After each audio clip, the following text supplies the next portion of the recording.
E aí, meus queridos alunos, chegamos à aula 9.1. Agora nós vamos ver um acontecimento que se deu na Europa, que ele começa num período quando ainda está acontecendo a Primeira Guerra Mundial. A Rússia, ela vai se retirar da Primeira Guerra Mundial. O que leva a Rússia a se retirar da Primeira Guerra Mundial? Foi a Revolução Russa, que nós vamos entender agora. Essa aula que eu vou passar para vocês é uma aula que ela está repleta de fatos. Ela não está repleta de julgamentos sobre questões boas ou ruins da Revolução Russa. Daí são interpretações que depois vocês, com leitura, conhecimento profundo, vocês irão fazer. Mas nós vamos ver qual era o cenário que a Rússia se encontrava e como se deu o processo de Revolução Russa. Vamos lá? Na tela para vocês, aula 9.1. Nós vamos ver aí a Revolução Socialista Russa. Vamos colocar aqui o marca-texto aí para ficar bem bacana. É a Revolução Socialista Russa. Nós vamos o declínio do Império Russo, a origem do Partido Socialista, o fim do czarismo e a supremacia bolchevique, a Revolução Comunista. Tudo isso nós temos as habilidades da aula de hoje que foi imposta para vocês. Dê uma lida nela com bastante tranquilidade, hein? Nós precisamos entender o que é a Rússia e como estava a Rússia neste momento histórico. Durante o século XVIII, nós temos aí durante o século XVIII e entrando ali para o século XIX, desde Pedro até Catarina a Grande, os czares tentaram modernizar a Rússia, estimulando o crescimento comercial da indústria. Então, esses czares aqui, ó, Pedro I, o Grande, Catarina II, a Grande, eram czares absolutistas, tá? A Rússia não vivia um processo absolutista. É isso que nós precisamos entender. Nós precisamos entender, enquanto a Europa já estava passando, olha a Inglaterra era uma monarquia, mas era uma monarquia constitucional, uma monarquia parlamentarista.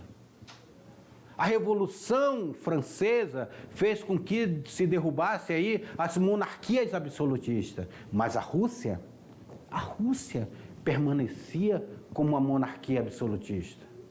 Que nós precisamos entender isso daí.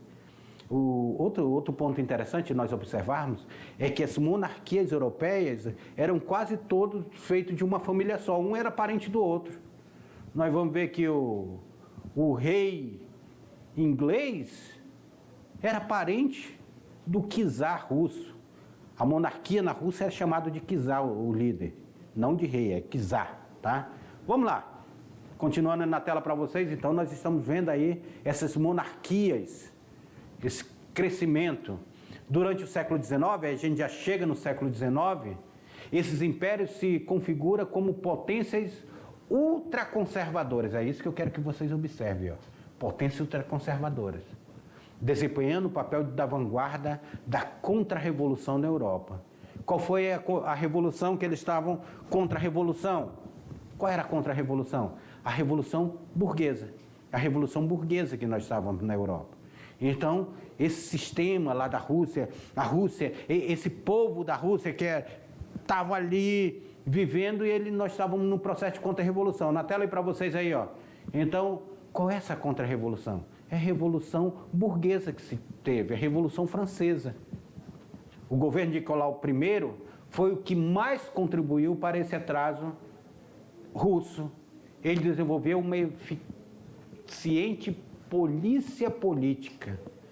Participou de vários tipos de censura, nas escolas, nas universidades, na arte, na imprensa. Reprimiu brutalmente qualquer tentativa de emancipação dos servos, prendeu e condenou à morte todos que se impuseram ao czar.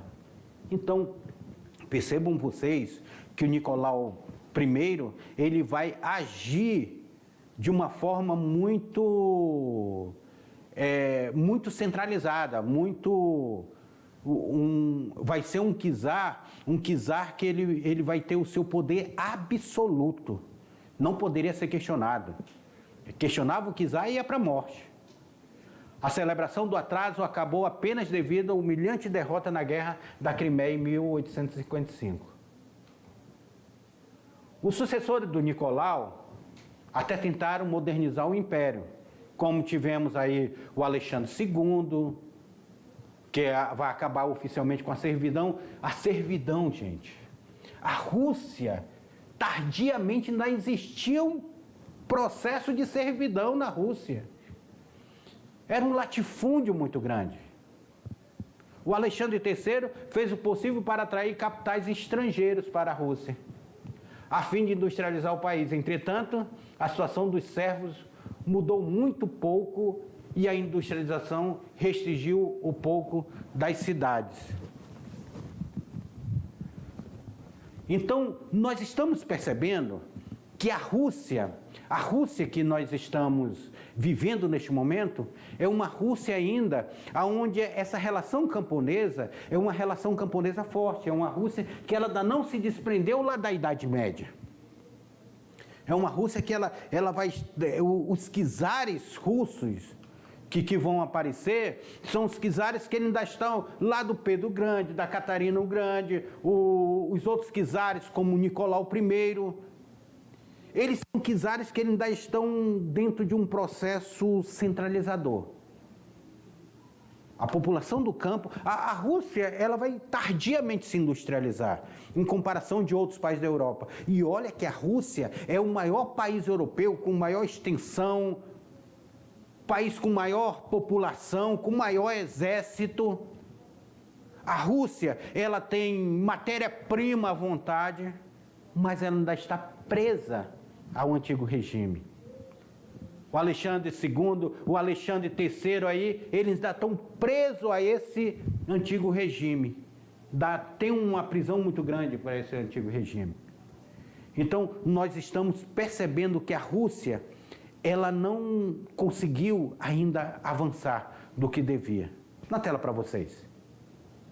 Enquanto países ocidentais passavam por uma intensa industrialização, lembra que nós estamos em plena Revolução Industrial, os russos permaneciam com uma economia predominantemente rural, governados por uma autocracia absolutista. Aquilo que eu falei para vocês. O czar é um autocrata. Ele dizia, olha, aqui eu não vou aceitar nada que não seja o poder absoluto. E organizado em uma sociedade estamental. Olha o antigo regime ainda existindo aqui na Rússia. Uma sociedade estamental, uma sociedade por estamento. Ainda característica desse antigo regime que existiu na Europa. Ainda são vestígios lá da Idade Média. Uma minoria de nobres eram proprietários de terra. Neste grupo recrutavam-se os oficiais que ocupariam os postos de comando do exército, do Estado e do alto clero da Igreja Ortodoxa. No outro polo social estava a maioria da população explorada como servo. Então, meus queridos alunos, nós estamos observando essa Rússia estritamente, ela não está acompanhando o desenvolvimento industrial da Europa. Nós já estamos vendo França, Inglaterra, Alemanha, próprio Portugal, Espanha. Os Estados Unidos já começou um processo industrial evolutivo e a Rússia ainda está no sistema agrário, ainda está ainda com vestígio do antigo regime. Os czares com poderes absolutos. Entra Nicolau II. Olhem na tela para vocês. O governo do Nicolau II começa em 1894 e foi derrocada do czarismo. Em 1905, a Rússia se envolveu no conflito com o Império Japonês. As privações causadas pela guerra desencadearam a onda de revolta em Petersburgo. O povo queria levar uma petição ao seu paizinho czar, buscando aí a sua proteção. O povo levou a petição. O povo leva ao Nicolau II essa petição. Era uma manifestação pacífica, tá? Era uma manifestação pacífica. Olha lá, o Nicolau. Vai ser o último czar russo. Vai ser o último czar russo. E o povo está levando essa manifestação pacífica até o czar. Será o que acontece com este povo que estava fazendo a manifestação pacífica, cantando o hino nacionalista, cantando ao seu paizinho, como eles chamavam, ao Nicolau? Sabe como vai ficar conhecido esse evento, onde nós tivemos centenas de pessoas mortas, mesmo sendo uma manifestação pacífica, porque a Rússia ela estava passando por uma crise muito grande. Nós temos ali, a Rússia começa um processo de industrialização, mas esse processo de industrialização era um processo exploratório. Então, essa manifestação ela foi puxada por um padre. É um padre que está puxando essa manifestação. Uma outra coisa que eu queria lembrar para vocês, que a Rússia ela é católica, só que ela não é católica apostólica romana. Ela é católica ortodoxa grega. Lembra lá do cisma, onde teve a separação da Igreja Católica? Pois é. A Rússia, ela é católica ortodoxa. Então, aqui nós temos um padre da Igreja Ortodoxa que ele vai levar essa manifestação pacífica, que seria uma carta de reivindicação. Sabe o que vai acontecer? Na tela para vocês. Olha o que acontece. A repressão violenta contra a população desarmada, que ficou conhecido como Domingo Sangrento. Acabou com o imaginário popular do czar protetor e desencadeou uma onda de greves e revoltas, com especial destaque para a insurreição do encouraçado de Potemkin. Então, queridos alunos,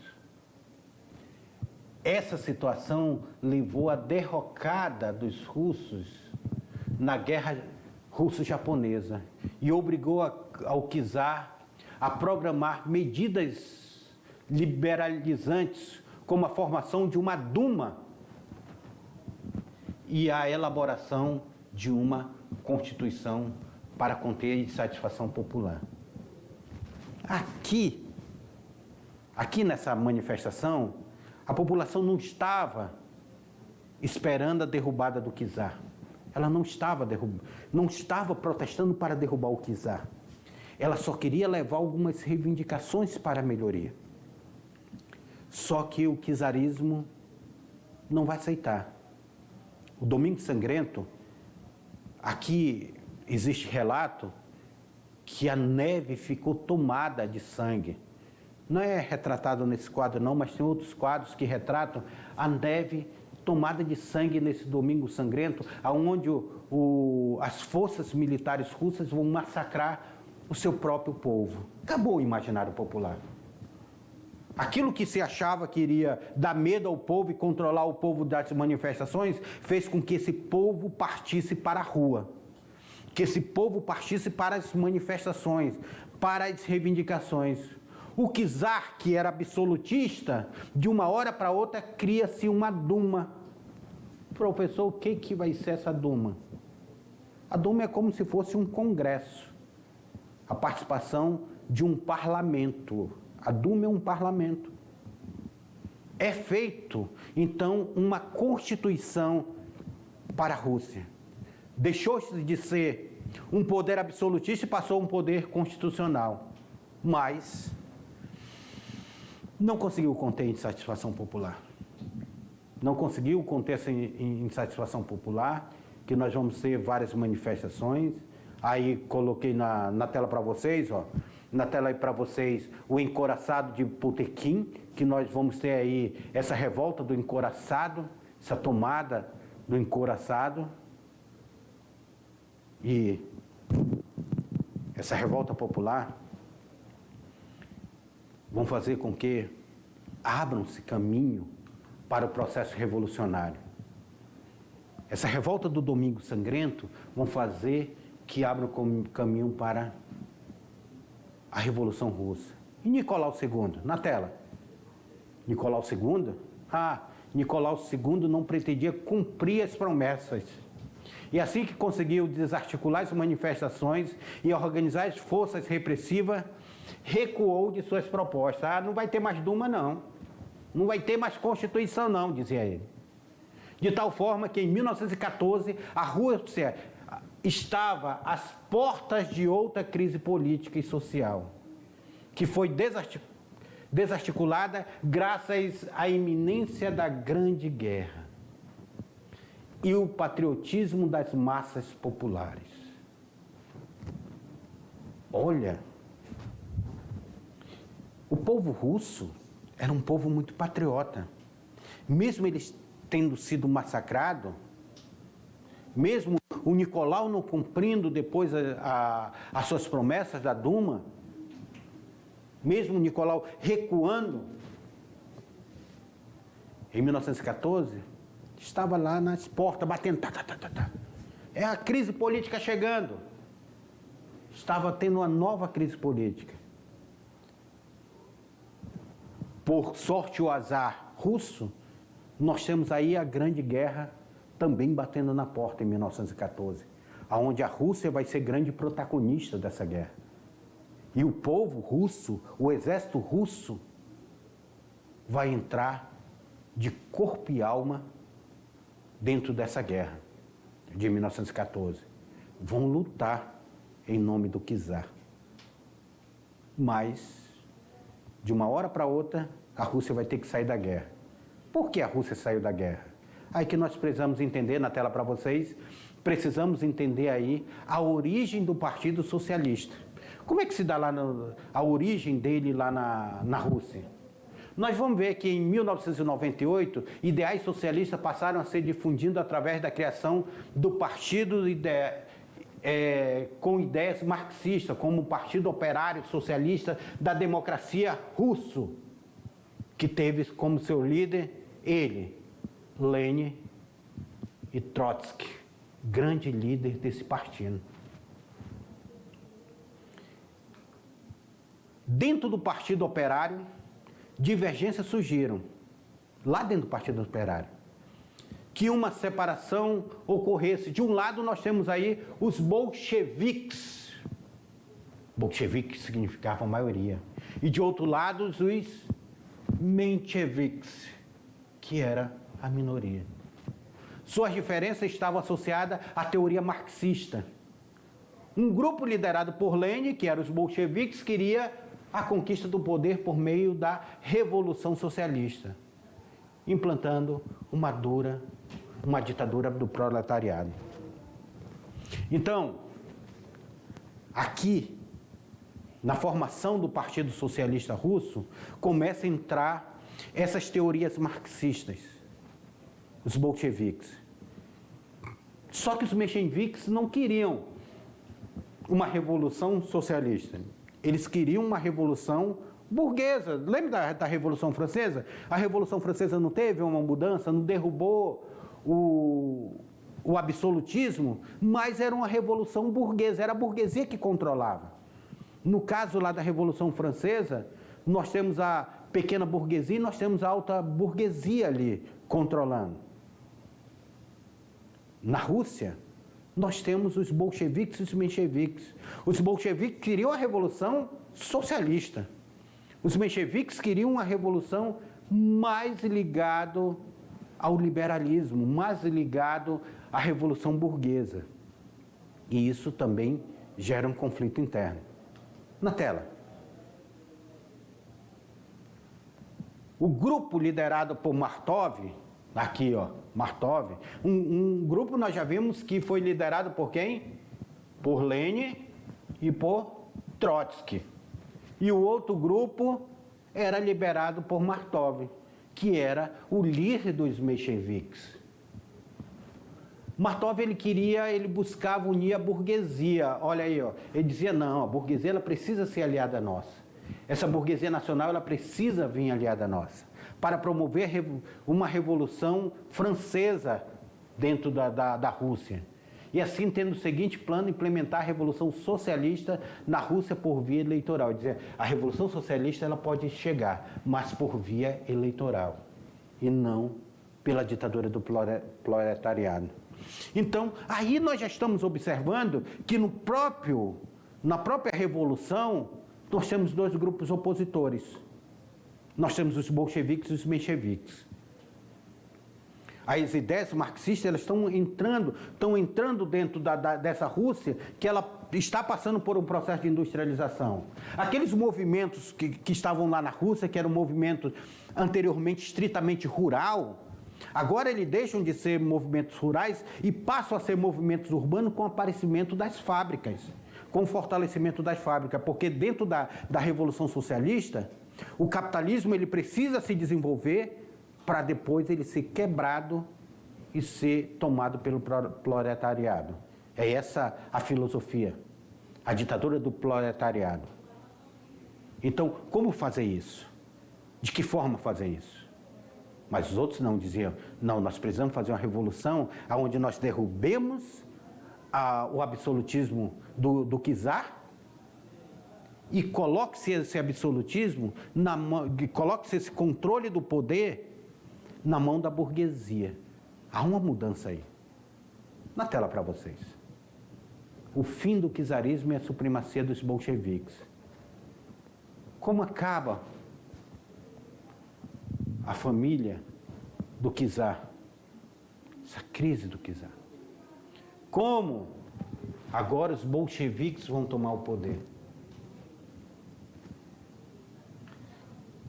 Aproveitando da situação crítica, 15 de março de 1917, o conjunto de forças políticas de oposição, socialistas e liberais burgueses, depôs o czar Nicolau II.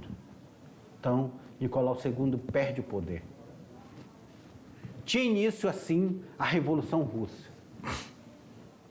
15 de março de 1917, que colocaria fim ao czarismo, instalaria o socialismo na Rússia. Alguns estudiosos do processo revolucionário russo costumam dividi-lo em 3 fases. Esse processo da Revolução Russa. Gente, a Revolução Russa, dependendo de qual autor você vai estar lendo, a Revolução Russa, esse fim do czarismo aí, ela vai ser dividido em algumas fases. Então, nós temos aqui um momento do czarismo. Só para vocês terem uma ideia, o czar era o homem mais rico do mundo, tinha a maior riqueza do mundo ali, dentro do movimento czarista. Porque ele era um absolutismo que ele ainda estava forte dentro da Rússia, e era um czarismo baseado-se no controle agrário, no latifúndio agrário do antigo regime. E nós temos aí a revolução acontecendo, e uma revolução que ela dá fim a esse movimento czarista. Na tela para vocês. A primeira fase da revolução. A primeira fase da revolução é a Revolução Branca, conhecida também como Revolução Liberal Burguesa. Iniciou-se em março de 1917. Nesse período, o governo foi controlado pelos brancos. Isso que eu quero que vocês entendam. Essa primeira fase são os brancos que vão controlar o governo. Designação dados aos grupos não bolcheviques, ou seja, os mencheviques, os liberais e os aristocratas. Então, durante a primeira fase da Revolução Russa, o czar é derrubado. Mas quem está no controle é a burguesia, é uma revolução liberal burguesa. Ainda não é uma revolução comunista. Isso que eu quero que vocês entendam. Que a gente pensa que a Rússia já se tornou comunista após a Revolução. Não. Só na segunda fase da Revolução que vamos ter a Revolução Vermelha. Conhecida também como Revolução Comunista. Que vai iniciar em novembro de 1917. Neste momento, o poder foi tomado pelos vermelhos, designação dada aos bolcheviques. Lá dentro da Rússia, eles tinham um calendário juliano, né? Seguiu o calendário juliano. Então aqui vai ser em outubro. Já no nosso calendário gregoriano é em novembro aí. Há uma diferença também de calendário. Aí nós temos a terceira fase. A terceira fase vai ser a fase da Guerra Civil. A Guerra Civil, ela vai se dar de 1918 a 1920, em que os brancos tentam derrubar os vermelhos do poder, com apoio. Essa fase aí vai ser a verdadeira fase do movimento russo. Ainda apoiadores do czar, eles vão agir para tentar derrubar o exército. O czarismo acabou, então eles tentam derrubar o exército vermelho. Eles vão ter aí uma nova fase dessa revolução. Não estamos mais dentro de uma revolução burguesa. Os vermelhos já tomaram o poder. Nós já temos aí uma revolução socialista. Mas durante esse período aí, de 1918 a 1920, durante esses 2 anos aí, nós temos um conflito interno, uma guerra civil interna na Rússia para quem vai tomar o poder. E adivinha quem é que ganha essa guerra civil? Na tela. Vai ser a Revolução Comunista ou Revolução Socialista, porque a Rússia ela não conseguiu se tornar efetivamente comunista. Ela vai ser socialista. Com um grande número de militares e com apoio de parte das Forças Armadas, em 7 de novembro de 1917, é claro, esse 7 de novembro de 17 representa 25 de outubro no calendário russo, que eu falei para vocês que o calendário russo ele é o juliano, calendário juliano. Os bolcheviques ocupam lugares estratégicos na cidade de Petrogrado, sede do governo provisório, e tomaram o poder. O líder do governo, Kerensky, vai conseguir fugir, mas outros membros do governo provisório foram presos. Então aqui nós temos a Revolução Russa. Aqui nós temos a revolução acontecendo. É o momento que a revolução está acontecendo. Os bolcheviques, então, aqui atrás de mim, nós vamos ver 2 figuras. Nós vamos ver Lenin e Stalin, que vai substituir Lenin. Apesar que Lenin queria que Trotsky o substituísse. Mas Kerensky, que estava ali nessa primeira fase da revolução, a revolução burguesa, ele é tomado o poder deles. Acaba. Os soviéticos estão agora sob o poder. Lenin assume o poder da Rússia. Lenin vai governar a Rússia neste primeiro momento. Agora se dá de fato a Revolução Socialista Russa. E parte-se para a criação do que nós vamos conhecer como URSS, União das Repúblicas Socialistas Russas. Na tela, para vocês. Os sovietes da Rússia reuniram-se então em um congresso e delegaram o poder governamental ao chamado Conselho Comissionário do Povo, que era presidido por quem? Por Lenin. Essa aqui. Tomou as seguintes medidas. Quais as medidas de Lenin? Pedido de paz imediata. O governo da Rússia ele vai declarar unilateralmente a retirada da Primeira Guerra Mundial. Março de 1918. Os membros do Conselho firmam a paz com a Alemanha por meio do Tratado Brest-Litovsk. Brest-Litovsk. Meus queridos alunos, percebam vocês, a revolução estourando e nós temos aí esse conselho, esse tratado acontecendo. Agora, oficialmente, a Rússia se retira da Primeira Guerra Mundial. Stalin e Lenin já tinham se articulado com a Alemanha para retirar a Rússia da Primeira Guerra Mundial e fazer acordos. Inclusive, Stalin, depois nós vamos ver que ele faz acordo até com Hitler de não agressão, e o Hitler comete o grande erro de invadir a Rússia, mas isso daí vai ser assunto para a Segunda Guerra Mundial. Mas neste momento a Rússia ela se retira, porque ela queria a estrutura interna do pós-revolucionário. E ela se retira. Na tela para vocês aí. Confisco de propriedades privadas. Muitas propriedades, cerca de 150 milhões de hectares, foram confiscados dos nobres da Igreja Ortodoxa, sem pagamento de indenização e distribuído entre os camponeses. Sabe o que é isso aqui? Sabe como se chama? Isso daqui? Nós estamos aqui vendo a maior reforma agrária. A maior reforma agrária acontecendo. As terras são desapropriadas da nobreza e são distribuídas para o povo. Os camponeses então ganham. Vão ser feitas fazendas, grandes fazendas camponesas lá. Estatização da economia. O novo governo passou a intervir na vida econômica do país, nacionalizando diversas empresas como bancos e fábricas. Então, estatização significa as empresas se tornarem do Estado. Agora é o Estado que controla as empresas. E, claro, a Guerra Civil, 1918 e 19.